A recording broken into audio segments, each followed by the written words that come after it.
국방부가 육군 사관학교 내 독립 영웅들의 흉상을 철거하겠다고 밝혀서 논란이 되고 있죠. 이에 그치지 않고 해군 잠수함인 홍범도함의 명칭도 바꾸는 것을 검토하고 있습니다. 황기철 전 국가보훈처장과 이 문제 짚어보겠습니다. 처장님 안녕하십니까? 예, 반갑습니다. 참 요즘에 시끄러운 일들이 많아서 저희가 전 처장님을 한번 연결을 해봤는데 국방부가 안보 위기 속에서 참 납득하기 어려운 흉상 논쟁을 펼치고 있습니다. 홍범도 장군의 소련 공산당 가입 전력을 문제 삼아서 이런 이념 논쟁을 펼치고 있는데 전 국가보훈처장으로서 좀 어떻게 평가하시는지 궁금합니다. 예, 지금 안보적으로나 경제적으로나 참 어렵지 않습니까? 힘든 시기에 왜 벼랑간 이런 이념 논쟁으로 국민들을 몰아가는지 모르겠네요. 참 짜증스럽고 정말 피곤합니다. 어디 홍범도 장군이 일본군에 갔습니까? 김일성 정권 밑에 부역이라도 했습니까? 홍범도 장군은 잘 아시지만 오직 일평생 대부분을 항일 독립 투쟁에 바치셨지 않습니까? 그래서 봉오동 전투라든지 청산리 전투라든지 우리 역사에서 가장 큰 활약을 했고 승리를 거둔 분입니다. 그런데 이런 분이 1927년인가요? 그때 소련 공산당에 가입을 하긴 했습니다. 그 당시에 입당한 것은 사실 지원을 받아가지고 일본군과 싸우기 위한 것이지. 지금같이 이렇게 색깔론으로 몰아가고 또 해방 전과 후가 또 다르지 않습니까? 어처구니 없는 일이고요. 당시 소련도 아시지만은 미국, 영국, 중국 등은 동맹국이었고. 당시엔 그랬죠. 예, 그렇죠. 또 일본의 편창주의에 함께 대항했던 나라지 않습니까? 그런데 왜 이런 문제를 가지고 이러는지 참 이해가 되질 않네요. 예. 그런 역사성이 있기 때문에 홍범도 장군은 보수와 진보 정부 모두 추앙했던 인물이었는데 특히 처장님께서는 지난 2021년 때 대통령 특사로서 홍범도 장군의 유해를 카자흐스탄에서 모셔왔잖아요. 네네. 예. 근데 지금 이런 일들을 보고 있자니 만감이 교차하시고 참 화도 나실 것 같습니다. 예, 꼭 2년 됐네요. 그때 8월 15일, 2021년 8월 15일 제가 장군님을 카자흐스탄 크절 오르다라는 곳에서 대한민국으로 모셔왔습니다. 왔는데 그 당시 너무나 가슴 뭉클했고 또 이제야 모시게 되어서 정말 죄송한 마음이 함께 들었습니다. 우리 장군님을 모신 항공기가 우리나라 영공을 들었을 때 그 감격은 잊을 수가 없는데 우리 전투기가 촥 옆에서 의무 비행도 해주었고요. 그랬었죠. 그때 또 많은 국민들이 추모에 동참을 해주었습니다. 코로나 상황에도 불구하고 고맙고 우리 국민들의 애국심을 느낄 수 있습니다. 그래서 이렇게 하는 것이 나라고 주권 국가의 국민 도리고 이유라고 그렇게 생각을 했습니다. 예. 자, 그랬던 우리 정부가 너무나 이제 크게 바뀌었습니다. 이제 최근에 국가보훈부가 홍범도 장군에게 서운됐던 훈장도 따져보겠다라고 해서 논란인데 이 박정희 정부에서 훈장이 수여됐었는데 같은 공적으로 문재인 정부에서 한 단계 높은 훈장이 또 수여됐다는 점을 지적을 했습니다. 어떻게 답변해 주시겠습니까? 뭘 따집니까?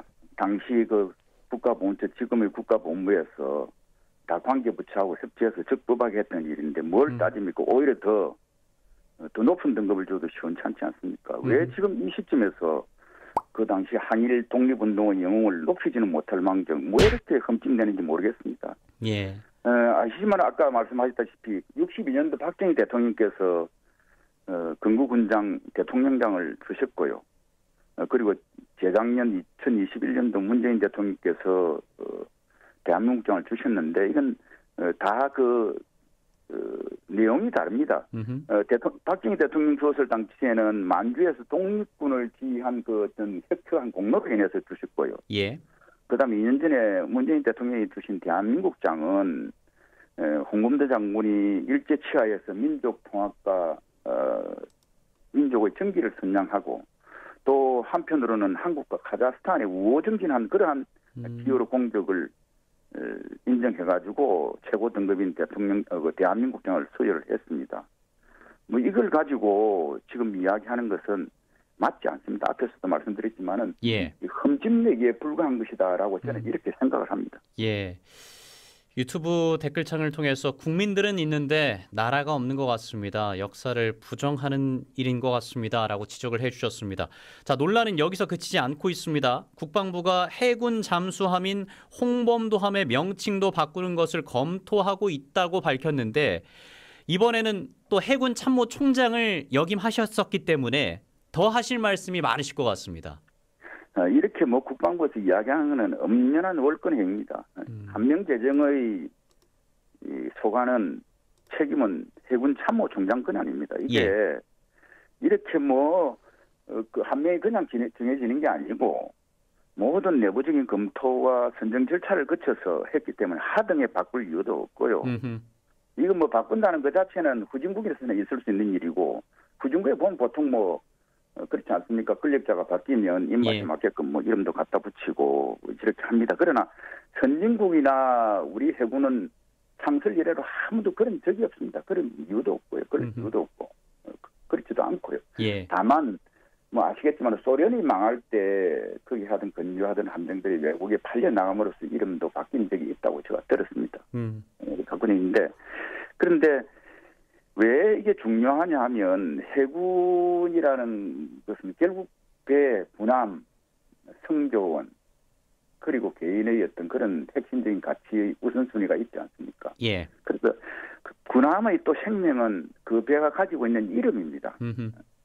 이름은 다시 말씀드리면 그 정체성이고 자부심이고 또 유형절적이고 그 이름을 가지고 승조원들이 자부심을 가지고 싸우는 겁니다. 그렇죠. 그걸 왜 함부로 이렇게 뭘 뭐 바꾼다느니 이런 이야기를 얼토당토하는 이야기를 지금 하고 있는지 해군 장병들이 지금 어떻게 했습니까, 심정이?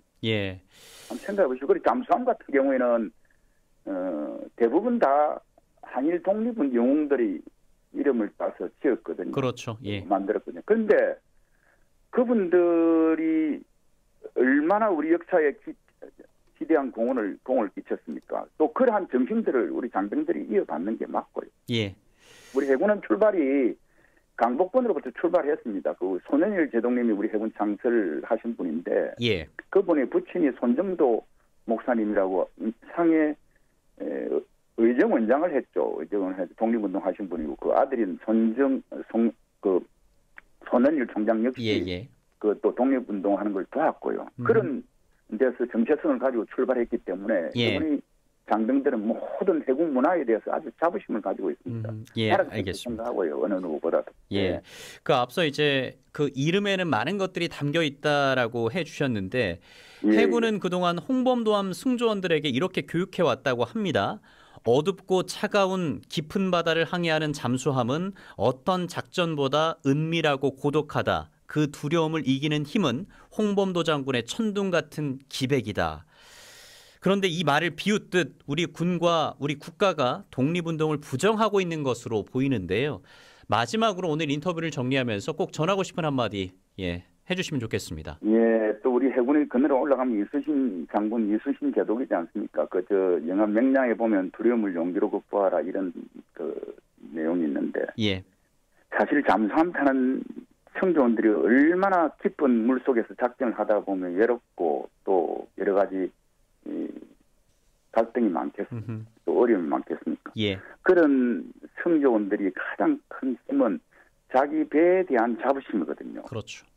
정말 자기 배를 믿고 모두가 똘똘 뭉쳐서 주어진 임무를 수행하는 건데 지금 이렇게 국방부하고 정부가 독립운동 영웅들을 폄훼하고 또 역사지우기를 하는 것 아닌가 하는 생각이 들어서 매우 안타깝습니다. 국민들도 아마 제가 보니까 그렇게 실망을 많이 하는 것 같습니다. 다른 나라에는 뭐 영웅이 없어서 만들려고 해도 못 만드는데 자랑스러운 독립영웅이 이렇게 이념적인 색깔을 씌워가지고 갈라치기 하고 갈등도 조장하고 하는 행위는 이건 정말로 반역사적이고요.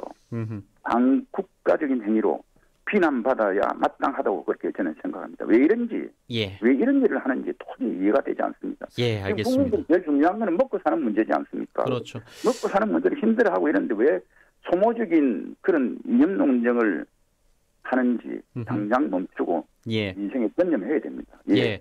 오늘 전화 인터뷰다 보니까 여기서 마무리 지어야 되는데 국가보훈처장을 지내셨고 또 해군 참모총장까지 역임하셨기 때문에 하실 말씀이 굉장히 많으실 것 같습니다. 다음에 뭐 진해 오시면 저희 좋은 아침 스튜디오에 한번 나와 주십시오. 예, 근데 이 말은 꼭 하고 싶습니다. 한데 예. 권력 가진 사람이 좀 역사와 국민 앞에 겸손해야 됩니다. 그래야 존경받고 대한민국 미래가 있다고 저는 그렇게 생각을 합니다. 다음에 알겠습니다. 또 가서 뵙도록 하겠습니다. 감사합니다. 예, 고맙습니다.